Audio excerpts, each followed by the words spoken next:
Chers téléspectateurs, bonsoir. C'est avec grand plaisir que je vous retrouve ce soir pour le J-12 avant l'événement de l'année. Hier, nous avons passé en revue la partie officielle de la cérémonie de 2021. Aujourd'hui, nous passerons à la partie animation. En effet, le MEDES a tapé très fort avec des prestations de haut niveau.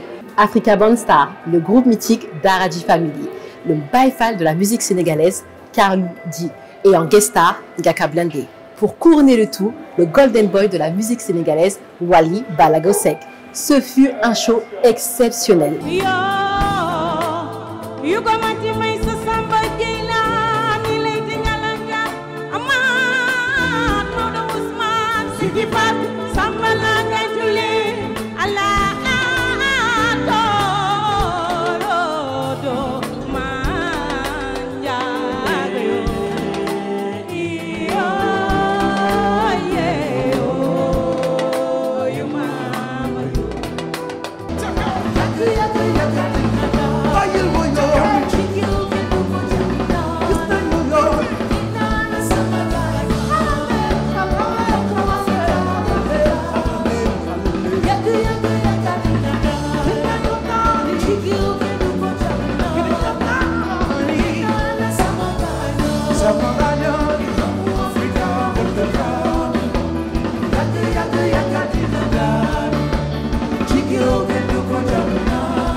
Cette ambiance m'a presque donné envie de danser. J'ai hâte de savoir ce que le MEDES nous réserve cette année.